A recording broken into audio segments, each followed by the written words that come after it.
আসসালামু আলাইকুম। এখন শুনবেন সংবাদ শিরোনাম। বাড়ি ফেরার পথে বগুড়ায় নিয়ন্ত্রণ হারিয়ে দুর্ঘটনার কবলে মাইক্রোবাস, ৩ জন নিহত, আহত আরও ৬।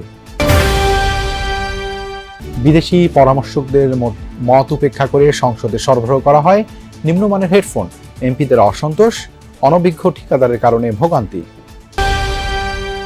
লেবাননের পর রণক্ষেত্র ইরাক, তীব্র হচ্ছে মার্কিন সেনা ও সশস্ত্র গোষ্ঠীগুলোর সংঘর্ষ, কূটনৈতিক এলাকায় ইরানপন্থীদের লাগাতার ড্রোন রকেট হামলা। মিত্ররা হতাশ করলেও যুক্তরাষ্ট্রের পাশে দাঁড়াচ্ছে ইউক্রেন, পশ্চিমাদের অস্ত্রে যুদ্ধ করা দেশটি দিল ওয়াশিংটনকে সামরিক সহায়তার প্রস্তাব। এতক্ষণ শুনছিলেন সংবাদ শিরোনাম, এখন শুনবেন বিস্তারিত সংবাদের আগে আমাদের যমুনা 24 টিভি চ্যানেলটিকে সাবস্ক্রাইব বা ফলো করে আমাদের সাথে থাকুন আর কমেন্ট করে জানান আপনি কোথা থেকে সংবাদ শুনছেন। ছুটিতে বাড়ি ফেরার পথে বগুড়ায় সড়ক দুর্ঘটনায় প্রাণ গেছে ৩ জনের, আহত হয়েছেন ৬ জন। সকালে বগুড়া শেরপুর উপজেলার ছন্দকা এলাকায় এই দুর্ঘটনা ঘটে। হাইওয়ে পুলিশ জানায়, ঈদের ছুটিতে পরিবারের সদস্যরা মিলে ঢাকা থেকে মাইক্রোবাসে করে বাড়ি ফিরছিলেন। ছন্দকা এলাকায় পৌঁছালে চালক গাড়ির নিয়ন্ত্রণ হারিয়ে ফেলে। এ সময় রোড ডিভাইডারের সাথে ধাক্কা লাগলে সিলিন্ডার বিস্ফোরিত হয়ে গাড়িতে আগুন ধরে যায়। ঘটনাস্থলে প্রাণ হারান গাড়ি চালক। আহতদের উদ্ধার করে হাসপাতালে নেওয়ার পথে 2 যাত্রীরও মৃত্যুর কোলে ঢলে পড়েন। মেলার মাঠে ঈদ জামাতের ব্যবস্থা করেছে ডিএনসিসি। সেখানে একসাথে 10,000 মুসল্লি ঈদ উল ফিতরের নামাজ আদায় করতে পারবেন। বুধবার ঈদগাহ মাঠ পরিদর্শন করেন ডিএনসিসির প্রশাসক শফিকুল ইসলাম খান। তিনি বলেন, ঈদের দিন নামাজ ঘিরে সব ধরনের নিরাপত্তা নিশ্চিত করা হয়েছে। রোদ বৃষ্টিতে মুসল্লিদের যাতে কোনো ভোগান্তি না হয় সে বিষয়টিও বিবেচনায় রেখে মাঠ প্রস্তুত করা হয়েছে।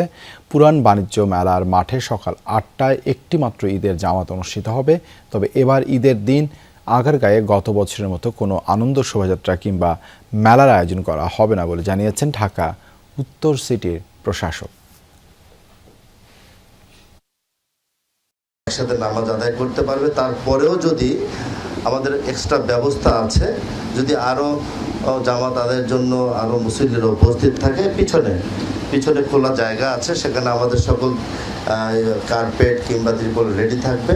যখন উপস্থিত থাকবে আমাদের কর্মীরা সাথে সাথে নামাজের জায়গাগুলোকে নামাজ সহকারে বিছিয়ে দেবে। সকল প্রস্তুতি ইতিমধ্যে আমরা নিয়েছি, বাকিগুলো এখন। ঈদের ছুটিতে বাড়ি ফেরার পথে বগুড়ায় সড়ক দুর্ঘটনায় প্রাণ গেছে 3 জনের, আহত হয়েছেন 6 জন। সকালে বগুড়া শেরপুর উপজেলার ছন্দকা এলাকায় এই দুর্ঘটনা ঘটে। হাইওয়ে পুলিশ জানায়, ঈদের ছুটিতে পরিবারের সদস্যরা মিলে ঢাকা থেকে মাইক্রোবাসে করে বাড়ি ফিরছিলেন। ছন্দকা এলাকায় পৌঁছালে চালক গাড়ির নিয়ন্ত্রণ হারিয়ে ফেলে।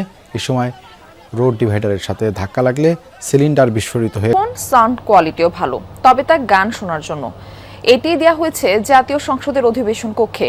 অথচ প্রকল্প পরামর্শকের মত ছিল ওজনে হালকা, কনফারেন্সের জন্য উপযোগী হেডফোন সংযোজনের, যেমনটি সংসদে আগেও ব্যবহৃত হয়েছে।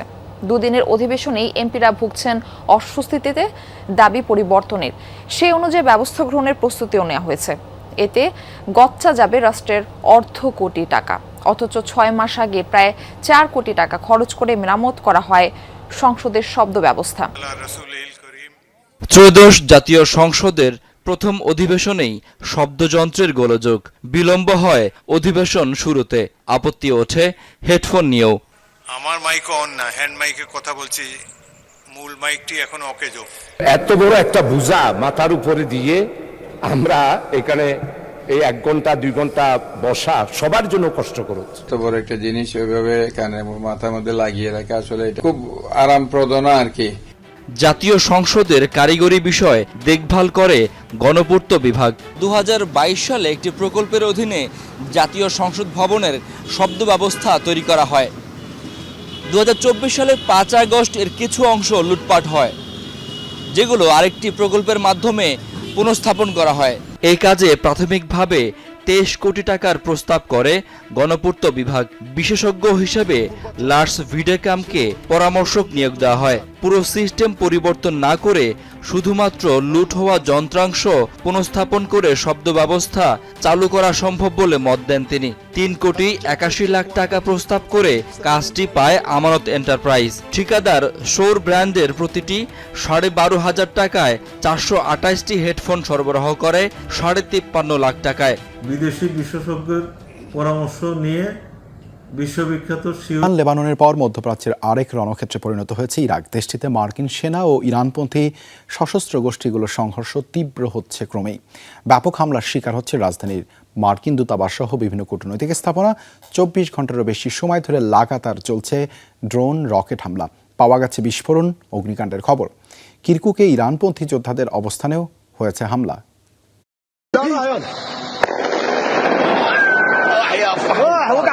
এই দৃশ্য বাগদাদের সবচেয়ে সুরক্ষিত স্থাপনার। অত্যাধুনিক আকাশ প্রতিরক্ষা ব্যবস্থা দিয়ে ঢাকা সত্ত্বেও মুহুর্মুহু হামলা চলছে মার্কিন দূতাবাসে। প্রাঙ্গণে আছড়ে পড়েছে ড্রোন, অগ্নিকাণ্ডের শিকার ভবনটি। পাওয়া গেছে বেশ কিছু বিস্ফোরণের শব্দ।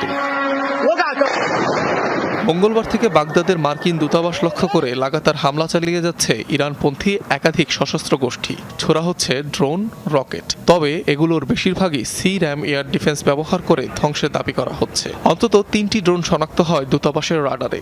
2টি ধ্বংস করা হলেও একটি হারিয়ে যায় রাডার থেকে।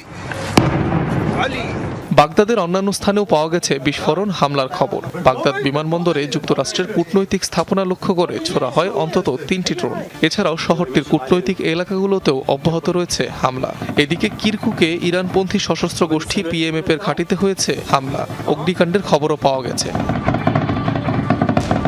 কুর্দি অধ্যুষিত ইরবিলও হয়েছে ড্রোন হামলা। ড্রোনের আঘাতে বিশাল এলাকায় আগুন জ্বলতে দেয়। পাইপলাইনের মাধ্যমে তেল সরবরাহ চালুর ঘোষণা দিয়েছে কুর্দিস্তানের আঞ্চলিক সরকার KRG।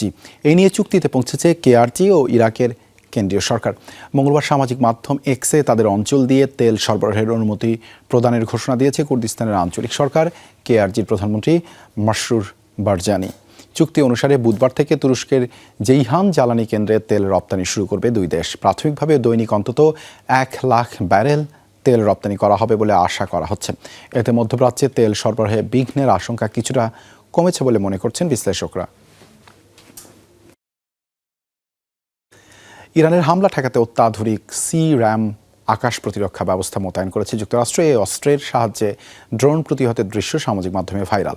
বিশ্লেষকরা বলছেন, আধুনিক যুদ্ধে ড্রোন, রকেট আর আর্টিলারি হামলা ঠেকাতে বেশ কার্যকর এটি।